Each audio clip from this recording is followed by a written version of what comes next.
The plan was stupid and glorious. 3 nights off the grid, no phones, no deadlines, just a sleeping bag and a sky full of stars.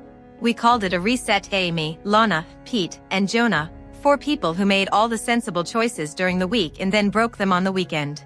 None of us admitted we were nervous about driving 4 hours into a patch of national forest where cell towers were rumors and road signs gave up after the second curve. We told stories to cover our doubt and drank cold beer until the car smelled like our laughter. At first, it was everything the brochure promised. Pine lay like incense under our boots. The river cut a silver path through the valley, and at night the stars were so loud it felt like being inside a whale's throat.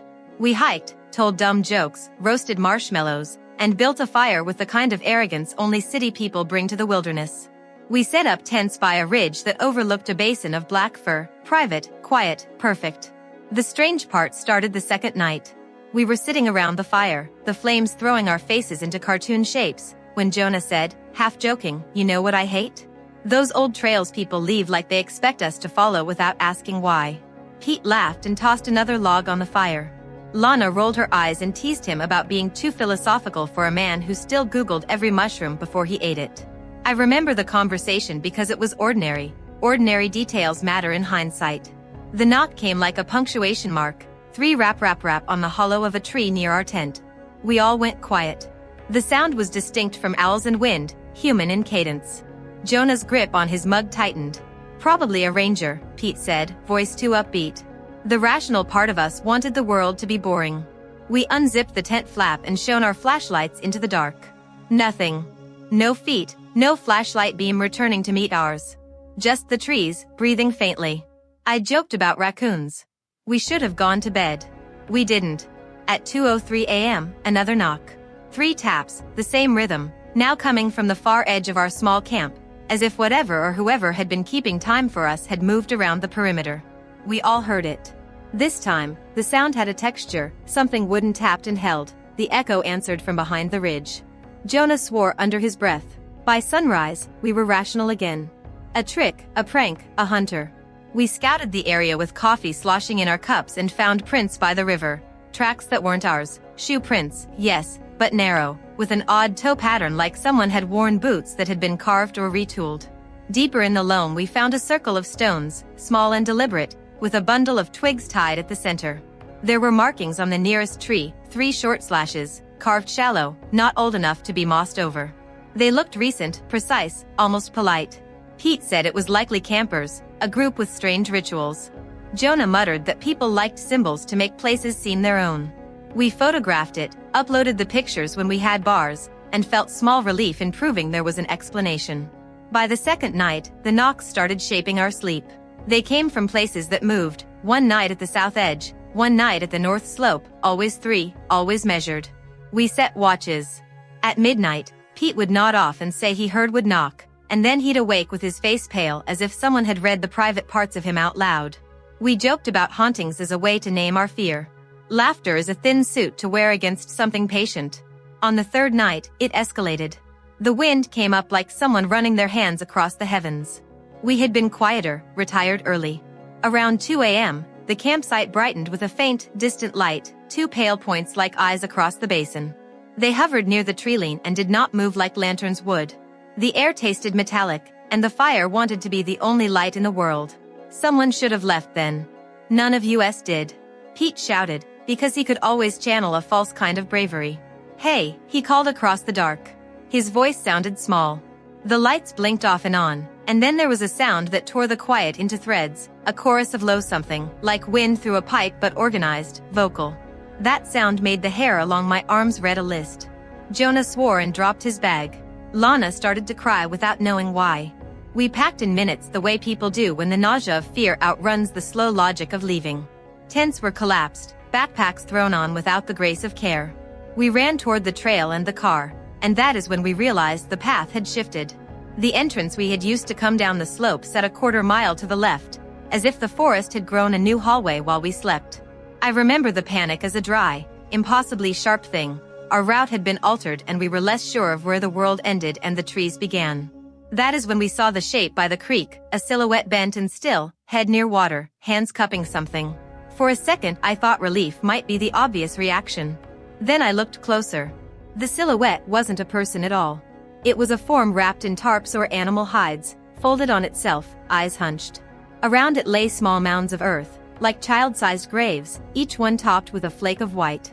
Sticks stood up like fingers. Something about the arrangement felt like a message written in small, patient hands. We turned away, bile and nausea pushing the words back into our throats. I told myself we should have driven, should have left, should have run. We moved, but the forest felt like a mouth closing behind us. The route to the car spun in unfamiliar arcs, the tree trunks a new geometry. Jonah whispered that he thought the trees had moved. Everyone laughed in a way that meant we weren't safe. Laughter in the kind of fear that smells like adrenaline is a hollow thing. We found the road eventually, through a lucky corridor of moonlight, and scrabbled into the car. It wouldn't start. I've known cars to fail in the cold or in the marsh. This time the engine turned useless, the clicks polite and final. Pete popped the hood and cursed quietly, fingers fumbling with wires like a man trying to solve a knot that tightened itself. The dome light in the dash flickered, and that is when both headlights outside the car came on. They were not car lights. They were two pinpricks of blue-white, balanced at neck height on the bank of the road. They held their place, unmoving. And then the knocking resumed, not three, but a slow, patient tapping that seemed to echo from inside the earth as much as from the wood. The sound washed through us, and with it came the sense of being catalogued. We tried the engine again and again, each time the car shrugging and returning to silence. The door handle made a small, metallic clack as someone walked by. At one point, Pete swore he saw a figure move between two trunks, something tall and angular, not quite human, with limbs that bent at wary angles. Jonah vomited, and Lana sat very still, working breath like a machine. Hours later, when we eventually lurched toward the highway in a stranger's truck, an old man who took pity and pretended not to ask questions, we believed we were safe because we had distance. In the light of day we convinced ourselves it had been a witching, a gullible interpolation of panic. We told the story with slurs of embarrassment. We drank to erase the memory. But memory is not paper. It does not take ink and let it dry. It etches, and sometimes what it etches is a precise map. A week later, news trickled in. Hikers rescued from a trail behind a different ridge. They were thin, their eyes wide, and they spoke in halting sentences about rhythms and a guide who refused to show his face. Photos from their campsite showed the same little stone circles and the same shallow slashes carved into trees. The footage had a smear at its center, an oily blur that refused to be clarified. Pete went back alone. He said he needed to check, to measure the line between what we had feared and what a map could prove. He came back with a paper from the county archives and a folded legend, Old Hollow, a depression once used for logging operations, shut in the 1950s after a small camp accident. The symbol on the page was 3 tight slashes, just like the carvings we found. He told us some locals whispered it had been sealed for a reason. After that, the small things in life stopped being reliably small. The smoke alarm chirped at 3 in the morning without a low battery. There were faint scratches on the inside of doors that looked younger than when we'd moved in. I woke to the attic floor above my apartment sounding like footsteps, slow and measured, as if something heavy had learned to be patient. Months passed. We kept living because living is what we have to do. Lana stopped camping. Jonah moved home. Pete sold his old tent. I kept the small white flake I had tucked in my pocket and carried it like an omen. Then one night, a message slid into my phone from an unknown number, a photo of a riverbend in the pale moon, 3 tiny mounds with white flakes on top. Under it, a caption, "We are patient. We learn the rhythm of you." The GPS coordinates attached were exact. I called the number. It went straight to voicemail. The message was a voice I'd heard that night, only cleaner, calm, ceremonial. "Keep to your maps," it said, and left the words like a breath. We didn't go back. In time we told ourselves it was a hoax, a local making an art project. But then Ms. Walker from down the street packed up and left suddenly. She told us in an offhand way that when she walked at night she felt the trees watching with a grammar she couldn't parse.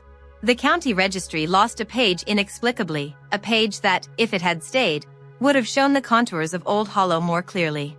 Here is the dull and terrible truth. Sometimes places keep lists.